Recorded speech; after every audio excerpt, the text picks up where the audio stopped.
শাহজালালের উত্তরসূরি হল এখনো জীবিত আছেন, আল্লাহর ওলি হলর অনুসারীরা এখনো জীবিত আছেন।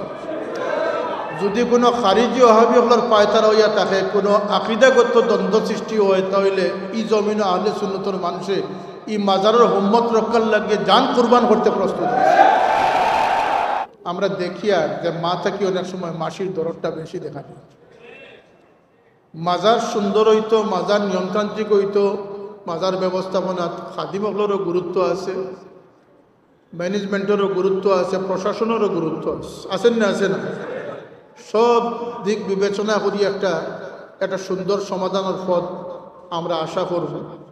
কিন্তু ইকানোর দুম্রজালর সুবাদে মাজার বিদ্বেষীদের যদি কোনো এজেন্ডা বাস্তবায়ন হয়, সেটার জন্য ইনশাআল্লাহ হযরত ফুলতলি সাহেবুল্লাহ রহমতুল্লাহ আলাইহি শুধু অনুসারী নাই, তরিকায়ে মোহাম্মদিয়ার অনুসারী সৈয়দ আহমদ বেল্লভী রহমতুল্লাহ আলাইহির অনুসারীরা এটার মোকাবিলা করার জন্য ইনশাআল্লাহ প্রস্তুত আছে।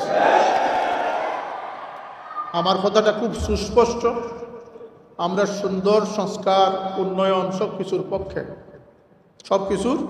পক্ষে। কিন্তু যদি এই সুযোগে কেউ মাজারে জিয়ারত বন্ধ করতে চায়, সওয়াব রেসানি বন্ধ করতে চায়, বা মাজারের হুরমত নষ্ট করতে চায়, এমনকি এরা ওই সমস্ত মানুষ যারা আজকে মাজার দরদি হইয়া কথাবার্তা করে, এরা একসময় বলছিল যে এই মাজারে গুড়াইয়ে দিত, ভাঙ্গে দিলে। মাজার আছে, মাজার থাকবো, জিয়ারত আছে, জিয়ারত থাকবো। এর পরবর্তীতে যে সংস্কার আনার দরকার, সৌন্দর্য আনার দরকার, সেটার সাথে আমরা একমত আছি। সুলতানে সিলেট হযরত শাহজালাল রহমতুল্লাহ আলাইহির মাজার কেন্দ্রিক অনেক আলোচনা সমালোচনার জন্ম হয়েছে।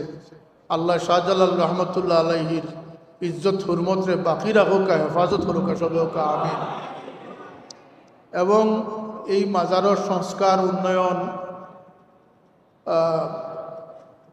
স্পষ্টতা, এটা আমরা সবর কাম্য।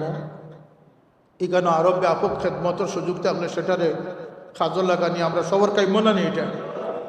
কিন্তু যদি এটারে এইগুলা পানি কেউ শিকারও ব্যস্ত হই, যারা মাজারও যায় না, মাজারে অবজ্ঞা করে, যারা মাজারে মনে করে যে মরকাজুর শিরক, নাউজুবিল্লাহ, এরা যদি এই সুযোগে মাজার বিরোধিতাত অগ্রসর হই, তো এটা জানিয়ে রাখুন যে ই মাজারের হুরমত রক্ষার লাগিয়া হযরত সাহেব কুইলা ডাক দিছিলা, মনে আছে না নি? আমরা শাহজালালের উত্তরসূরি হল এখনো জীবিত আছেন, আল্লাহর ওলি হলর অনুসারীরা এখনো জীবিত আছেন। যদি কোনো খারিজি ওহাবি হলর পায়তারা হইয়া থাকে, কোনো আকিদাগত দ্বন্দ্ব সৃষ্টি হয়, তাহলে ই জমিন আহলে সুন্নতর মানুষে ই মাজারের হুম্মত রক্ষার লাগিয়ে জান কুরবান করতে প্রস্তুত আছে। প্রশাসনিকভাবে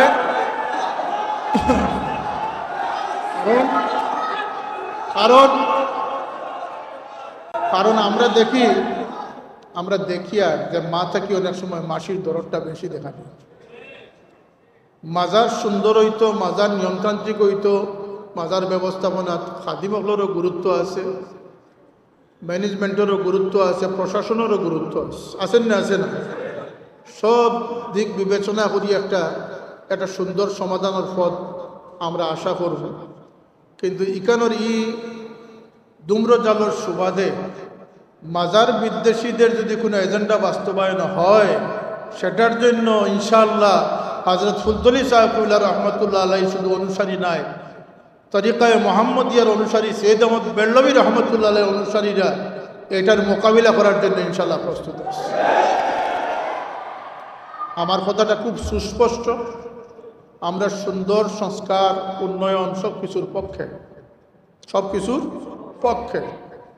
কিন্তু যদি এই সুযোগে কেউ মাজারে জিয়ারত বন্ধ করতে চায়, সওয়াব রেসানি বন্ধ করতে চায়, বা মাজারের হুরমত নষ্ট করতে চায়, এমনকি এরা ওই সমস্ত মানুষ যারা আজকে মাজার দরদি হইয়া কথাবার্তা করে, এরা একসময় বলছিল যে এই মাজারে গুড়াইয়ে দিত, ভাঙ্গে দিলে।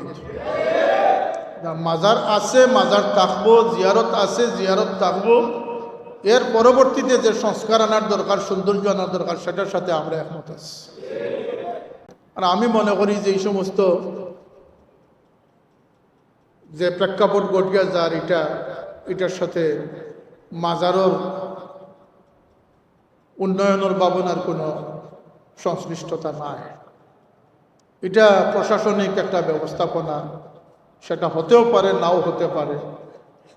আমরা চাই যে সবসময় আমরা এখানে শাসক প্রশাসক যারা তারা বালা মানুষ আইসেন, বালা মানুষ থাকতা চাই না নি আমরা এটা নিয়ে যাতে মাজারর বিরুদ্ধ চক্র যাতে কোনো সুযোগ না পায়, এটার ব্যাপারে আমরা সোচ্চার আছি, সোচ্চার থাকবো ইনশাআল্লাহ।